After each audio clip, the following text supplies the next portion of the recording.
What is the spiritual dream meaning of escaping prison? You know, this isn't some abstract theoretical question. It's the story of a life.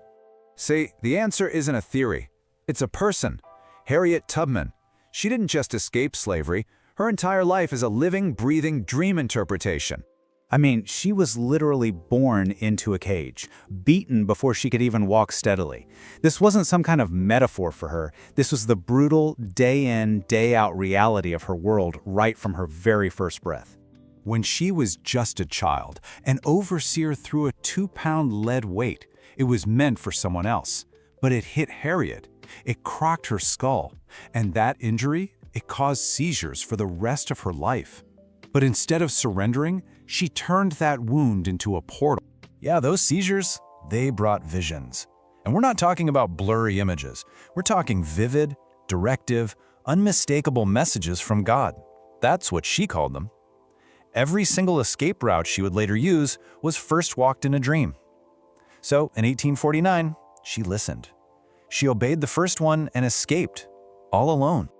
But get this, she didn't just save herself and call it a day. No way.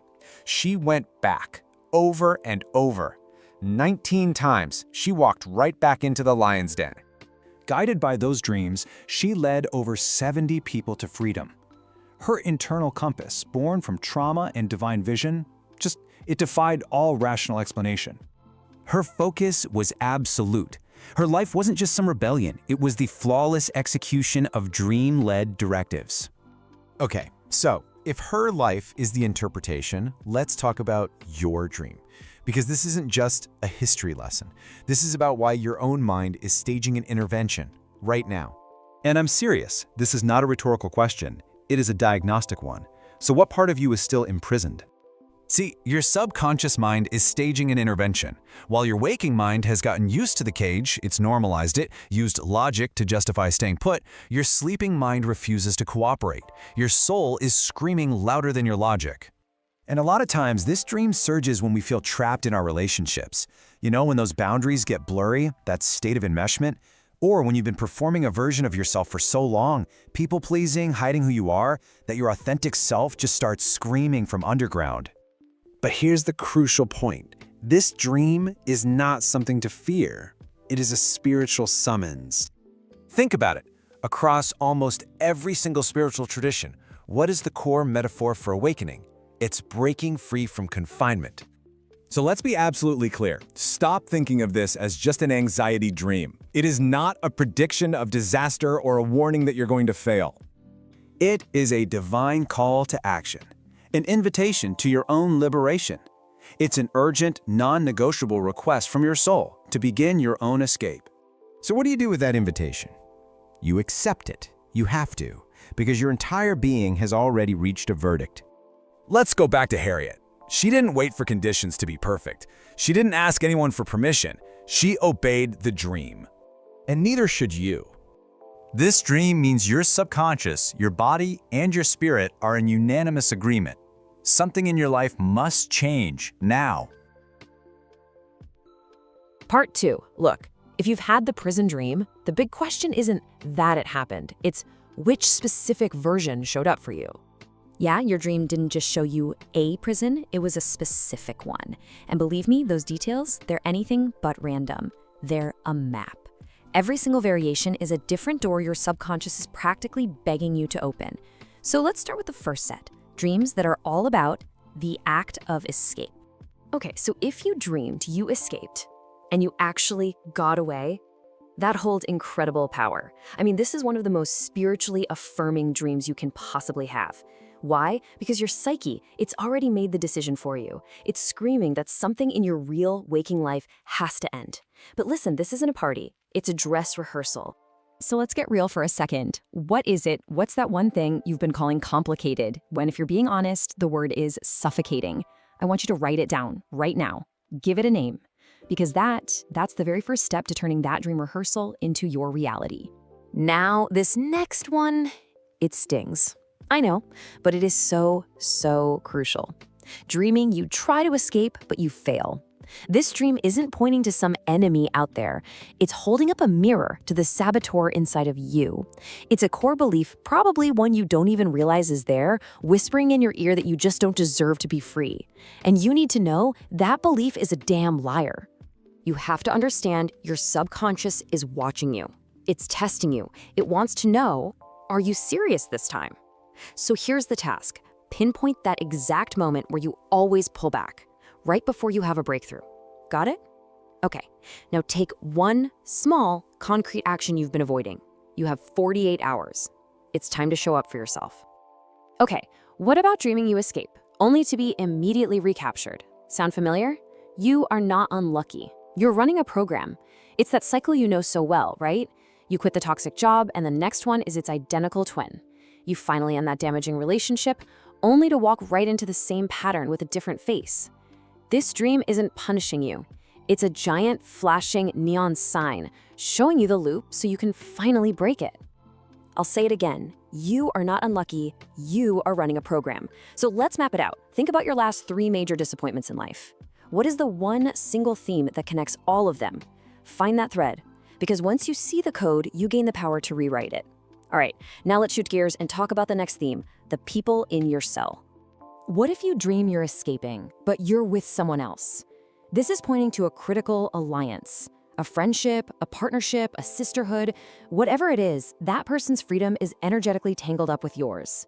It means one of you is holding a key that the other one desperately needs. So, who was it? Whose face just popped into your head? Don't you dare send a text. Call them. There's an energy, a magic, in a real-time conversation that you just can't get any other way. Seriously, make the call. This next one is deep.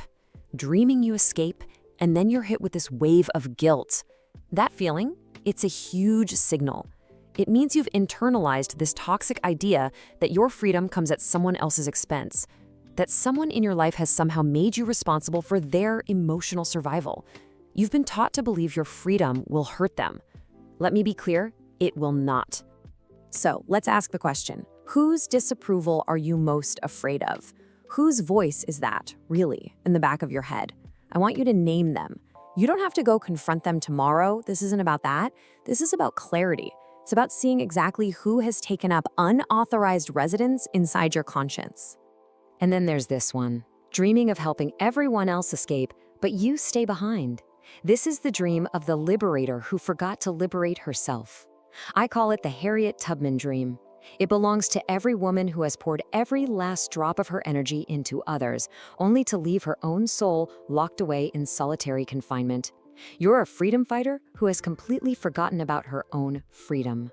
Okay, so for the next 7 days, you're gonna practice what I call the first rescue. Before you lift a finger to help anyone else, you are gonna do one thing. Just one thing that genuinely nourishes you. This isn't selfish, okay? It's sustainable. And once you finally start rescuing yourself, we can move on to the next critical step, identifying the real bars. Now, this is the big one, the most spiritually significant variation of them all. Dreaming of a prison that's invisible. You can't see the bars, but you feel the confinement in your bones.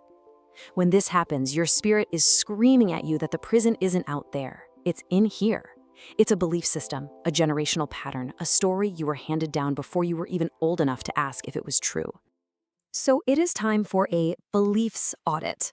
I want you to write down 5 things you believe about yourself that you never actually chose to believe. Then, for each one, ask yourself 2 questions. Who told me this? And more importantly, was that person really qualified to define me?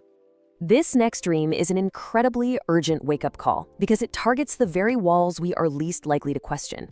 Dreaming that the prison is your home or your workplace, your subconscious has just put up a giant red flag over your quote-unquote safe space. It's telling you loud and clear the familiar has become the cage. I want you to actually do this. Go stand in that room, your bedroom, your kitchen, your office, and ask yourself, if a complete stranger walked in here right now, would they see a person who is free? And if the answer is no, it's time to remodel the energy, not just the furniture. Start with one boundary that is long, long overdue. Which brings us, finally, to what freedom actually looks like. Okay, so what if you dream of escaping not into a city, but into the wilderness? See, this isn't just about escaping from something. It's about running to something, to your wild self, that part of you that existed long before society started training you to be smaller and quieter and more agreeable. This is a call to reconnect with your pure, raw instinct. Here's the assignment. This week, spend 1 hour in actual nature by yourself and leave your phone at home. This isn't for exercise. It's not for a photo op. It's to just sit, to listen, to let yourself be completely unobserved and unproductive for 60 minutes and just see what comes up when you're finally quiet. And then there's this. This is the absolute jackpot. Dreaming you escape, and then you fly. This is full spiritual ascension. Flying in a dream is all about expansion, creative power, divine alignment. Let me tell you, that dream, it is not a fantasy. It is a preview, a trailer, for the life that is literally waiting for you on the other side of your fear. This dream asks one simple thing of you. I want you to answer this honestly. What would you do if you genuinely, truly believed you could not fail? Write that answer down. And then I want you to identify the very first step, not the whole 10-year plan, just one single step. And then you take it. Because you have to understand, these dreams are a map, and the work they're pointing you towards, it isn't optional. Your soul called this meeting. Show up. Part 3. All right, this is it. This is how you move. Because let's be real, the clock is ticking on the life you actually want. Okay, let's get right into it. This isn't just theory, right? This is your actual toolkit for escape. You don't have to use every single tool in here, but you have to pick one, and you have to start now. So we're going to start with the inside job. Yeah, this is for the woman whose cage is built out of thoughts, beliefs, and patterns that she can't even quite see yet. Okay, if you're a journaler, listen up. This is about turning that journal into a damn lockpick. Your subconscious, it already has the key. This is just how you ask for it. So here's what you do. For the next 21 days, non-negotiable, you are going to write this exact question at the top of a brand new page every single morning. And then just write down whatever you remember from your dreams. Even a tiny fragment is enough. Don't try to make sense of it. Your subconscious is going to connect the dots for you. Look, the whole point here is to get a little unsettled. Because comfort is the lock on the cage door. Remember that. I mean, it really is that stark. Who you are a year from now, it's being decided by what you choose to do tonight. All right, now for the woman who processes things by talking them out, this one's for you.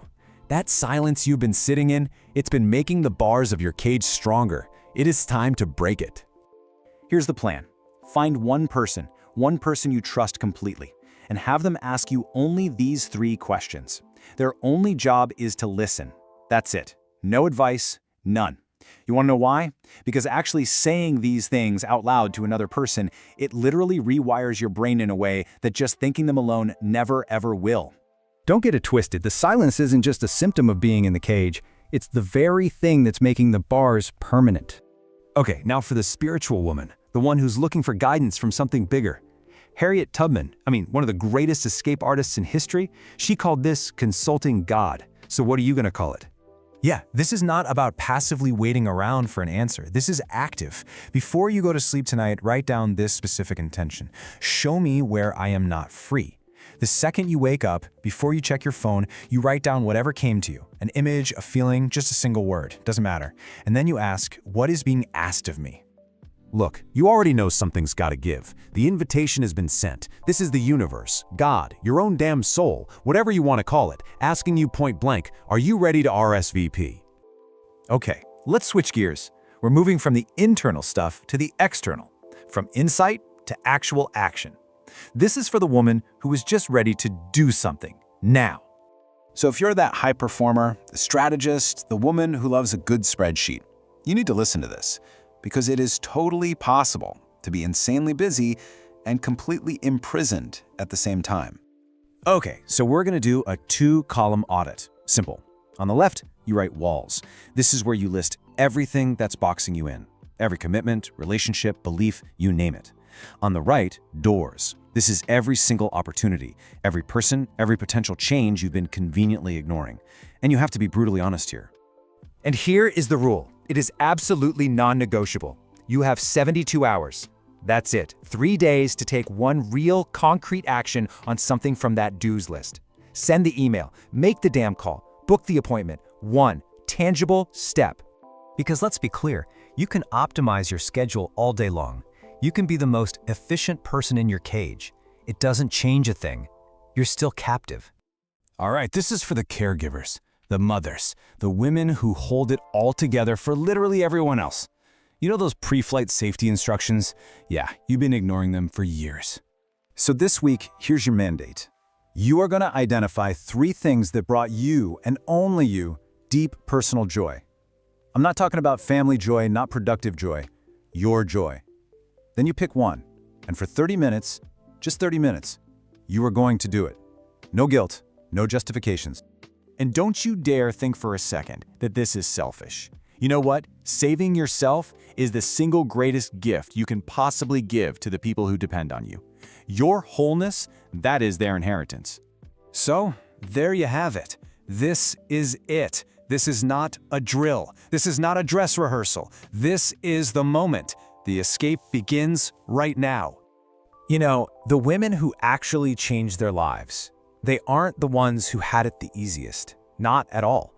They're the ones who are brave enough to actually listen when their own soul started speaking, even when it just whispered at 3 in the morning in the language of a dream about running. They told Harriet Tubman it was impossible, but she dreamed of freedom, and she ran anyway. That same call is for you. Now you run too.